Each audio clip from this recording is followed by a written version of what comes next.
রাত 12টার পূর্বে সাহরি খেলে রোজা হবে কি? রমজান মাসে এমন কোন আমল আছে কিনা যে আমল করলে আল্লাহর প্রিয় বান্দা হওয়া যায়? শবে কদরের কোন আমল আছে কিনা? শবে কদরের নামাজের নিয়ম কি, কত রাকাত পড়তে হবে একটু জানাবেন। রোজা রেখে রক্ত দেওয়া যাবে কিনা? রমজানের শেষ দশকের কোন আমল আছে কিনা? কি কি আমল করতে পারি? ইফতারের পর সিগারেট খাওয়া যাবে কিনা? বিসমিল্লাহ। প্রশ্ন ভাই, এটা যে শুরু তো খেয়াল করলাম না। ইফতারের পর সিগারেট খাওয়া যাবে কিনা, এটা কোনো কথা হলো ভাই? ইফতারির পর আসলে হয়তোবা প্রশ্নটা এমন কোন ভাই করছেন যিনি প্রশ্নটা লিখে পাঠিয়েছেন, হয়তো এই বেচারা সিগারেটের বদভ্যাস আছে, আবার লোকটা রোজাদার, তো সারাদিন ধূমপান থাকতে থাকতে থাকতে থাকতে বেচারা অধৈর্য হয়ে ইফতারের পরপরই হয়তো বা সিগারেট দিয়ে ইফতার করে কিনা আল্লাহ জানে। ইফতারের পর ধূমপান করা গুনাহ, কারণ যেটা মানুষের স্বাস্থ্যের জন্য ক্ষতিকর এবং নিশ্চিত ক্ষতিকর, যেটা মানুষের জন্য বিষের মতো ক্ষতিকর, ধ্বংসের দিকে মানুষকে নিয়ে যায়, এবং যেটার ক্ষতি ছাড়া কোনো উপকারিতা আপাত দৃষ্টিতে নাই, সেই জিনিসটা মানুষের জন্য হালাল হয় না, সেটা মানুষের জন্য খাওয়া জায়েজ হয় না। ধূমপানটা সেরকম একটা বিষয়। অতএব আপনি ইফতারের আগ পর্যন্ত তো করবেনই না, কারণ আপনি রোজাদার, সেই হিসাবে হালাল জিনিসও খেতে পারবেন না। কিন্তু ইফতারের পর যদি কেউ ঘুষ খায়, ইফতারের পর যদি কেউ কুকুরের গোশত শুকুরের গোশত খায়, সেটা যেরকম ইফতারের পরে খাইছে দেখে হালাল হবে না, ধূমপানটাও ইফতারের পরে করছে দেখে হালাল হবে না। কথাকে বুঝাতে পারছি? আমাদের সমাজে কোন কোন ঘুষখোর আছে, আমি শুনেছি, দেখি নেই, যে তারা নাকি বিভিন্ন অফিসে ঘুষ খাওয়ার সময় যখন যারা ঘুষ দিবে ক্লায়েন্ট তারা আসে, তখন নাকি ড্রয়ারটা খুলে বলে, এখানে রেখে দেন ভাই, আমি রোজা আছি তো ইফতারের পরে নেব। এরকম শুনছি আমি, আল্লাহ জানে এরকম আসলে আদতে আছে কিনা, বাস্তবে আছে কিনা।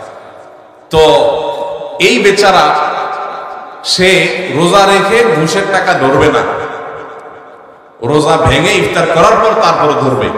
তার মানে সে মনে করে রোজা রাখা অবস্থায় করলে রোজার অসম্মান হবে, তো রোজা রাখার পরে ইফতার করার পরে যে করবেন তাতে আল্লাহর নির্দেশ লঙ্ঘন হবে না। রোজা মানে তো বিরত থাকা, সিয়াম মানে বিরত থাকা, তার মানে হারাম থেকে বেঁচে থাকার ট্রেনিং আমি নিচ্ছি এখান থেকে, সেটা আমার আমল করতে হবে সারা জীবন পর। অতএব যারা রোজা রেখে ধূমপান করছেন না, তারা ইফতারের পরেও ধূমপান করবেন না। আল্লাহ আমাদের ভাইদেরকে বেঁচে থাকার তৌফিক দান করুন। যদি কোনো কারণে শয়তানের প্ররোচনার পরিচিতি আপনি করেই ফেলেন, তো আপনি প্রতিজ্ঞা করবেন আস্তে আস্তে সেখান থেকে বের হয়ে আসা। রোজা অবস্থায় ধূমপান করলে তো রোজাও ভাঙবে, আবার রোজা ভাঙার গুনাহ হবে, ধূমপানের গুনাহ হবে, ডাবল গুনাহ হবে। ইফতারের পরে করলে আপনি ধূমপানের গুনাহগার হলেন, রোজা ভাঙার গুনাহগার হলেন না, জাস্ট পার্থক্য এতটুকু, কিন্তু সেটাও অবশ্যই গুনাহ হবে। আমি প্রায় বলার চেষ্টা করি, যারা ধূমপানের বদভ্যাসে আক্রান্ত, আসক্ত, ছাড়তে পারতেছেন না, রোজার মাস দারুণ সুযোগ। কিভাবে দারুণ সুযোগ? আমরা বাংলাদেশে মানুষ কয় ঘন্টা রোজা রাখে? 16 ঘন্টা, 15 ঘন্টাই ধরেন। 15 ঘন্টা যদি আপনি রোজা রাখেন, ইফতারি, মাগরিবের নামাজ, ইফতার করে এসে আবার খেতে বসেন, এই পুরো সময় মিলে রাতের খাবার সহ মিনিমাম 1 ঘন্টা তো লাগে নাকি? তাহলে 16 ঘন্টা এঙ্গেজ হয়ে গেল। তারাবির নামাজ আর 1 ঘন্টা, 17 ঘন্টা। সারি আপনার ঘুমাইতে যান আপনি 6 ঘন্টা মিনিমাম, তাহলে কত ঘন্টা হলো? 23 ঘন্টা। আর সারি খাওয়া টাওয়া মিলিয়ে, ফজর নামাজ মিলিয়ে, বাস ফজর নামাজ তো রোজার মধ্যে চলে গেল, সারি খাওয়া এবং ঘুম থেকে উঠা, এই পুরো সময় মিলে আরো 1 ঘন্টা, তাহলে 24 ঘন্টা হয়ে গেল। আর যদি বলেন যে না 1 ঘন্টা পুরো যায় না সাহারিতে, তাহলে আধা ঘন্টা সাহারিতে গেলে আর আধা ঘন্টা থাকে। রমজান মাসে কেউ এই আধা ঘন্টা 1 ঘন্টার সময় কষ্ট করে তার নেশাটাকে আটকে রাখতে পারলেই তার দ্বারা পুরো 30 দিনে অভ্যাসটা পরিবর্তন করা সম্ভব। কারণ 23 ঘন্টা তার ধূমপানের সুযোগই নেই, বিশেষ করে 15 ঘন্টা রোজা আর 6 ঘন্টা ঘুম, তাহলে 21 ঘন্টাতে এখানে ফিক্সড। আর বাকি ইফতার, তারাবি, অন্য সব মিলে যদি আরো 1-2 ঘন্টাও দেন, তো 22-23 ঘন্টা তো আপনি এমনি ধূমপান করতে পারতেছেন না, আর 1-2 ঘন্টা কষ্ট করলেই ধূমপান ছাড়া সম্ভব, শুধু হিম্মত করতে হবে।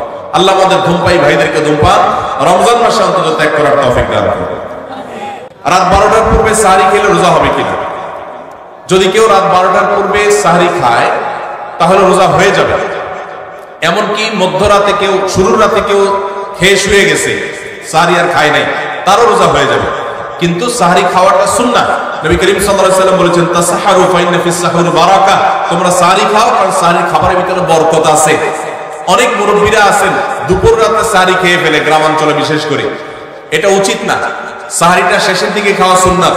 সাহারি খাওয়া শেষ হবে আর ফজরের আযান, এই দুটোর মাঝখানে 50টা আয়াত তেলাওয়াতের মতো সময় থাকবে, এটা হলো সুন্নাহ। অতএব সাহারিটা দেরিতে খাওয়া ভালো। কিন্তু যদি কেউ আগে খেয়ে ফেলে, 12টা আগে খেয়ে ফেলে, রোজা হয়ে যাবে, সুন্নতের খেলাফ হবে। আমি জামালপুর জেলা থেকে এসেছি। আমার প্রশ্ন হলো, রমজান মাসে এমন কোন আমল আছে কিনা যে আমল করলে আল্লাহর প্রিয় বান্দা হওয়া যায়? জামালপুর জেলা থেকে আসছে, এখানে এমন কোন লোক আছে? তুমি আসছো জামালপুর থেকে, এই প্রশ্ন তোমার? বাহ, প্রশ্নকর্তা হাজির। জামালপুর থেকে কেমনে আসলে? এখানে বেড়াইতে আসছো? মাহফিলে আসছে। বগুড়া তোমার ভাই থাকে তো, জামালপুর থেকে বগুড়া আসছো, এখান থেকে আসছো, তাহলে মাহফিলের জন্য তার আসলে? ও মাহফিলে আসছো, ভাইয়ের ভাইয়া হয়, মাশাআল্লাহ। যাই হোক, ঠিক আছে, বসো। তোমার সাথে আলাপ আমার উদ্দেশ্য না, মানে আমি অবাক হয়েছি যে জামালপুর কোথাও, অনেক দূর না? মানুষই পার হয়ে। যাই হোক, জামালপুর থেকে আসছে ভাই, তোমার প্রশ্নটা চলে আসছে, নসিব ভালো, বহু প্রশ্নই তো আসছে সবাই। রমজান মাসে এমন কোন আমল আছে কিনা যা করলে আল্লাহর প্রিয় বান্দা হওয়া যাবে? ভাইরা আমার, এই প্রশ্ন উত্তর আমি বলতে চাই, রমাদান মাসে আল্লাহর নৈকট্য লাভের জন্য যে সুযোগটা তৈরি হয়, এটা বছরের অন্য কোনো মাসে হয় না। সেটা কিভাবে? একে তো রমাদান মাসের প্রধান ইবাদত হলো সিয়াম বা রোজা, যেটাকে আমরা রোজা বলি। এই রোজা বা সিয়াম বা সাওম, এই ইবাদতটা আল্লাহর সঙ্গে বান্দার নৈকট্য লাভের সবচেয়ে বড় সোপান এবং সিঁড়িগুলোর একটা। কারণ আল্লাহ তাআলা হাদিসে কুদসিতে বলেছেন, আস-সাওমু লি ওয়া আনা আজজি বিহি, রোজা এটা আমার জন্য বান্দা রাখে আর এটা বিনিময়ে আমি নিজে দিব। এটা আল্লাহর সাথে বান্দার খুব গভীর সম্পর্কের একটা মাধ্যম। এই জন্য রোজা রেখে আপনি কোনো হারাম কাজ যদি না করেন, ঝগড়াঝাটি না করেন, মিথ্যা প্রতারণা না করেন, সকল গুনাহ থেকে বাঁচার চেষ্টা করেন, এটা আল্লাহর নৈকট্য লাভের সবচেয়ে বড় মাধ্যম হবে। দ্বিতীয় উপায় হলো, আমরা রমজান মাসে সাহরি খাওয়ার জন্য ভোর রাতে সবাই উঠি, ঠিক না বেঠিক? ভোর রাতের এই সময়টা আল্লাহ তাআলা দুনিয়ার আসমানে এসে বান্দাকে ডেকে ডেকে ক্ষমা করেন। 5 ওয়াক্ত নামাজের জন্য আযান দেয় মুয়াজ্জিনরা, আর তাহাজ্জুদের জন্য আল্লাহ তাআলা নিজে ডাকেন, কোন মুয়াজ্জিনকে দিয়ে ডাকান না। আল্লাহ রাব্বুল আলামিন দুনিয়া আসমানে এসে বান্দাকে ডেকে ডেকে বলেন, আলা মিন মুবতালান ফাওয়াফি আলা, আলা মিন মুস্তাগফিরিন ফাগফির আলা, তোমাদের মধ্যে কেউ ক্ষমা প্রার্থনাকারী আছে যাকে আমি ক্ষমা করব? কোন বিপদগ্রস্ত আছে যাকে আমি বিপদ আমি দূর করব? আল্লাহ ডেকে ডেকে এগুলো দেন। আল্লাহ নিজে ডাকেন তাহাজ্জুদের জন্য। সেটা আমরা 12 মাস পড়ার সুযোগ পাই না, কিন্তু রমজান মাসে পাই। 11 মাস পাই না, রমজান মাসে পাই। সাহরি খেতে উঠেন, ওই টাইমটাতে আল্লাহর সবচেয়ে কাছাকাছি যাওয়ার সুযোগ হয়। সিজদায় লুটিয়ে পড়েন, সিজদা হলো আল্লাহর আরো কাছে যাওয়ার মাধ্যম। আকরাবু মা ইয়াকুনুল আবদু মির রাব্বিহি ওয়া হুয়া সাজিদ, বান্দা আল্লাহর সবচেয়ে কাছে যেতে পারে সিজদায় ভোর রাতে। রমজানে সবগুলো উপলক্ষে একসাথে হয়েছে। এই জন্য ভোর রাতে সাহরি খেতে উঠলে আল্লাহর ওয়াস্তে আমি অনুরোধ করি আপনাদেরকে যে ভাইরা, এই টাইমে সাহরি খেতে উঠলে সাহরি খাওয়ার আগে পরে 10টা মিনিট অন্তত টাইম বাইর করেন, লাইটটা বন্ধ করে দিয়ে আলো আঁধারিতে সিজদায় পড়ে যান, 2 রাকাত নামাজ পড়েন, একটু দোয়া করেন। শুধু সাহরি খেলেন আর চলে গেলেন মসজিদে না, এই টাইমটাতে একটু দোয়া করেন, আল্লাহর নৈকট্য লাভের দারুণ সুযোগ। চেষ্টা করবো তো ইনশাআল্লাহ। শবে কদরের কোনো আমল আছে কিনা? শবে কদরের আমল আছে ভাই। শবে কদরের সব ধরনের ইবাদতই করার চেষ্টা করতে হবে সাধ্য অনুযায়ী, যেগুলো করা সম্ভব হয়। বিশেষ করে কোরআন তেলাওয়াত করা, 2 রাকাত করে লম্বা কেরাত, লম্বা রুকু সিজদা দিয়ে যতটুকু পারেন নফল নামাজ পড়বেন। বিশেষ পদ্ধতির নামাজ, শবে কদরের নামাজ এত রাকাত, অমুক সূরা এতবার, প্রথম রাকাতে দ্বিতীয় রাকাতে এতবার, এগুলো মন গড়া, এগুলোর কোনো ভিত্তি কোন হাদিসে নাই। তবে 2 রাকাত করে যত লম্বা রুকু দিয়ে সিজদা দিয়ে অনেক সময় নিয়ে 2 রাকাত নামাজ 5, 7, 10 মিনিট ধরে, যত বেশি সময় ধরে পারেন লম্বা কেরাত রুকুতে নামাজ পড়বেন। এক, তেলাওয়াত বেশি বেশি করবেন, যত সুন্দর করে সম্ভব তেলাওয়াত শুনবেন, শোনাশুনি করবেন, কোরআনকে সময় দিবেন, কোরআন স্টাডি করবেন এই রাতে। আর বিশেষ করে একটা দোয়া আমাদের আয়েশাকে রাদিয়াল্লাহু তাআলা আনহাকে নবী করিম সাল্লাল্লাহু আলাইহি ওয়াসাল্লাম শিক্ষা দিয়েছেন, আল্লাহুম্মা ইন্নাকা আফুউন তুহিব্বুল আফওয়া ফাআফু আন্নি, আল্লাহ আপনি ক্ষমাশীল, ক্ষমাকে ভালোবাসেন, আপনি আমাকে ক্ষমা করুন। আর আল্লাহর কাছে দোয়া, ইস্তিগফার, রোনাজারি, চোখের পানি ফেলা, গুনাহ মাফ চাওয়া, এগুলো করতে থাকবেন। দান সাদাকা করার সুযোগ পেলে সেটাও করবেন, অর্থাৎ যে কোনো সাধারণ আমলই করবেন। হাদিসে বিশেষ করে এই দোয়াটার কথা বলা আছে, এটা আমরা লাইলাতুল কদরে পড়ব। শবে কদরের নামাজের নিয়ম কি, কত রাকাত পড়তে হবে একটু জানাবেন। শবে কদরের নামাজের নিয়ম কি? একটু আগে আমরা বলেছি যে শবে কদর নামাজের আলাদা কোনো নিয়ম নাই। অন্য যে কোনো সময় যে আমরা নফল নামাজ পড়ি, ঠিক একই পদ্ধতিতে আমরা শবে কদরে পড়বো, লাইলাতুল কদরে পড়বো। আমরা বিশেষ করে অনেকে মনে করি লাইলাতুল কদরের প্রথম রাকাতে অমুক সূরা এতবার পড়তে হয়, সূরা ফাতিহার পর দ্বিতীয় রাকাতে তমুক সূরা ততবার পড়তে হয়। এগুলো সবগুলো মানুষের নিজেদের বানানো। কোরআন বা হাদিস এরকম কোন ফরম্যাট সবে কদরের জন্য আলাদা ঠিক করে দেয় নাই। ওইটাকে আমরা অবশ্যই বানালে মানুষটা বিদআত হতে হবে, বিদআত হতে পারে। আমরা দুই রাকাত করে যত লম্বা সময় পারি যে কোনো সূরা দিয়ে পারি আমরা বেশি বেশি করে নামাজ পড়বো সবে কদরে ইনশাআল্লাহ তাআলা।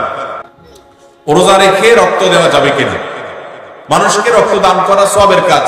কোন রোগীকে চিকিৎসার জন্য রক্ত দেওয়ার প্রয়োজন হলে আপনি রক্ত দিতে পারবেন, কিন্তু রোজা রেখে দিতে পারবেন কিনা? উত্তর হলো, যদি রোজা রেখে রক্ত দিলে আপনার রোজার কোনো ক্ষতি না হয় আপনি দিতে পারেন।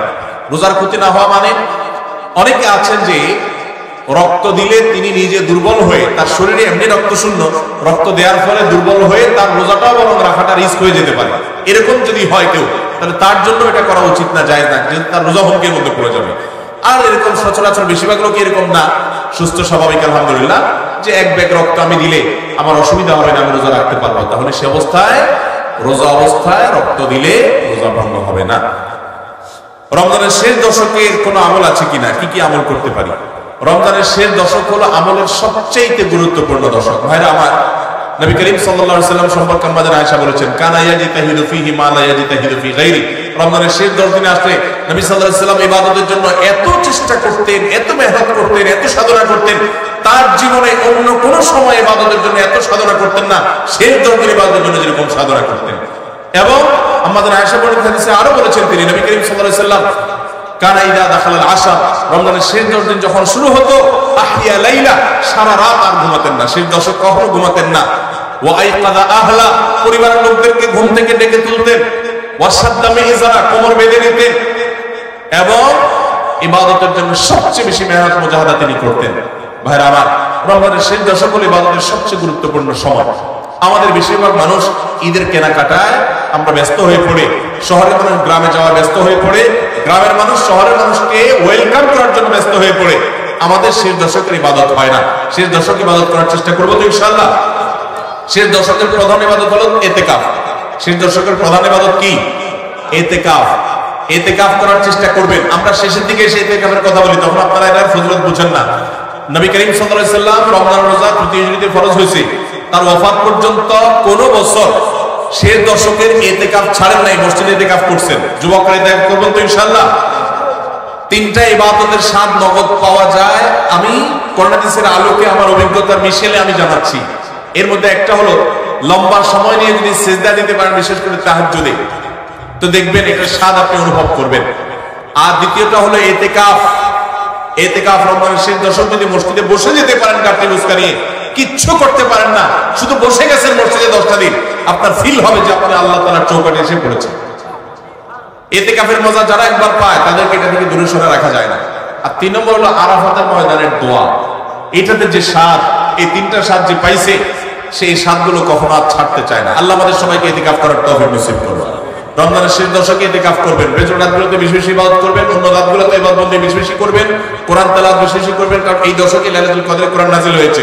আর নফল নামাজ, অন্যান্য দান সাদাকা বেশি বেশি করে করবেন।